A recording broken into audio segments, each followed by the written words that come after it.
And I looked, and behold, a pale horse. And his name that sat upon him was Death, and hell followed with him.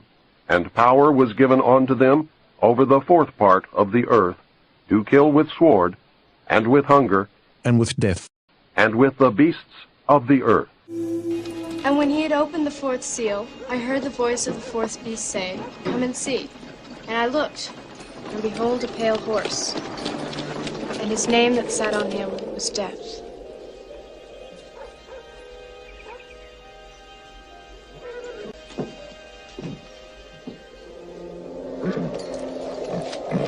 And hell followed with him. Book of Revelation, chapter 6, verse 8.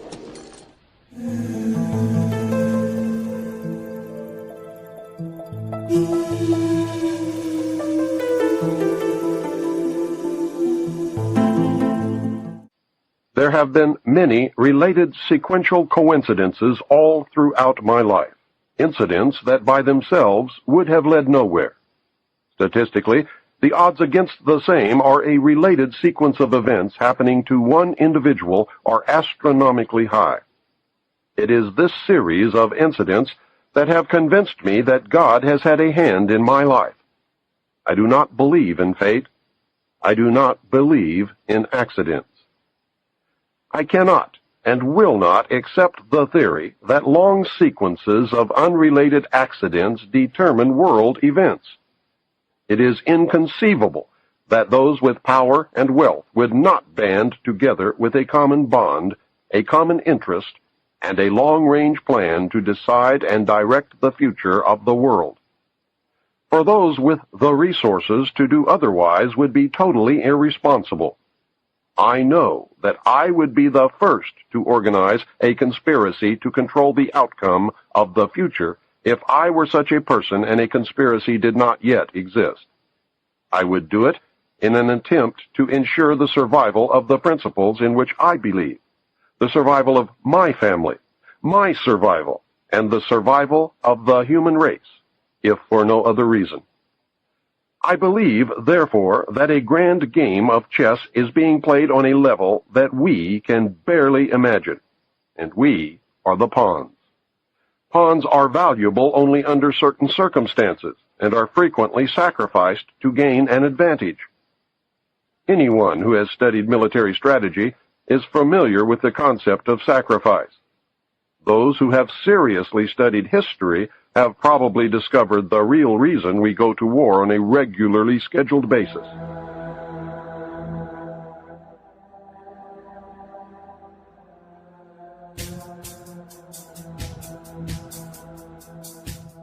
My research has shown, at this point, that the future laid out for us may be just about impossible to change. I do not agree with the means by which the powerful few have chosen for us to reach the end. I do not agree that the end is where we should end at all. But unless we can wake the people from their sleep, nothing short of civil war will stop the planned outcome. I base that statement not on defeatism, but on the apathy of the majority of the American people. 25 years ago, I would have believed otherwise, but 25 years ago, I was also sound asleep. We have been taught lies. Reality is not at all what we perceive it to be. We cannot survive any longer by hanging on to the falsehoods of the past. Reality must be discerned at all costs if we are to be a part of the future. Truth must prevail in all instances, no matter who it hurts or helps, if we are to continue to live upon this earth. At this point, what we want may no longer matter. It is what we must do to ensure our survival that counts. The old way is in the certain process of destruction, and a new world order is beating down the door. I fear for the little ones, the innocents, who are already paying for our mistakes. Seems a stranger sort of came through and pulled them together. Ain't that the way you see it, Miguel? Yeah, that's what he done. He kind of pulled them together. This one stranger did that? I expect you boys didn't explain to him just who we are. I expect that once you explain things to him, he'll decide to move on. Yeah, there ain't much for a preacher to do around here anyway, right? A preacher? You let a preacher into Carbon Canyon? We didn't invite him. He took up with Hall. What's wrong with preacher anyway? When I left for Sacramento, those tin pans had all but given up. The spirit was nearly broken. And a man without spirit is whipped.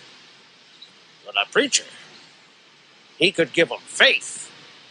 1 ounce of faith, they'll be dug in deeper than ticks on a hound. You boys, you go throw a rope around that man. You bring him to me.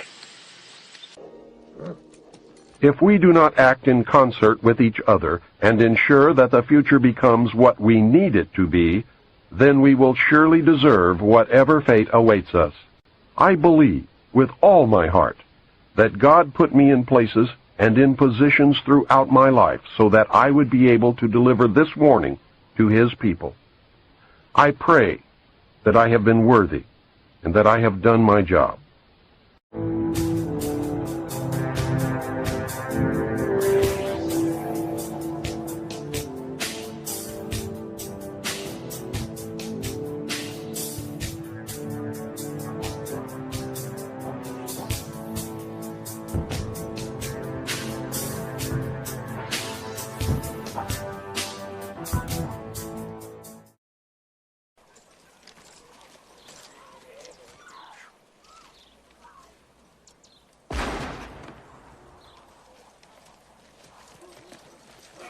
Yeah, let's eat, boys.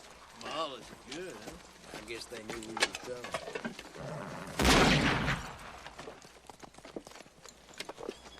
Temor de Dios. El temor de Dios es lo que ustedes no tienen. Tú eres el hijo de Satanás.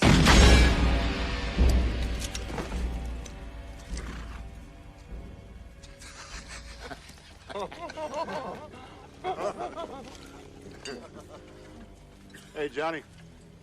What that Mexican mean a sick horse is gonna get us, huh? He's quoting the Bible. Revelations. Behold, a pale horse.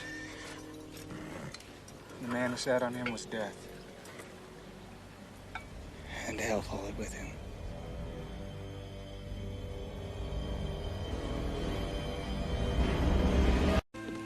That's Virgil with the women. He's mine. All aboard! Hey, Matty, where's Wyatt? Right behind you, Stillwell.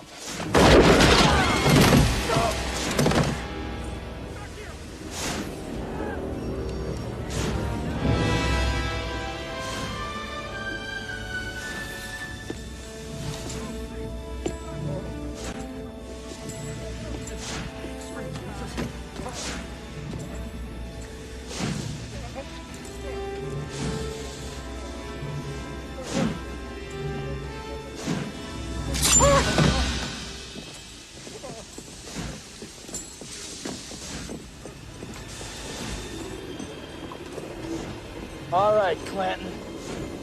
You called down the thunder, well, now you got it. You see that? It says United States Marshal. Wyatt, please don't kill me, please. Please. Take a good look at him, Mike, because that's how you're gonna end up. The cowboys are finished, you understand me? I see a red sash, I kill a man wearing it. So run, you cur. Run! Tell all the other curs the law's coming! You tell them I'm coming! And hell's coming with me, you hear? Hell's coming with me!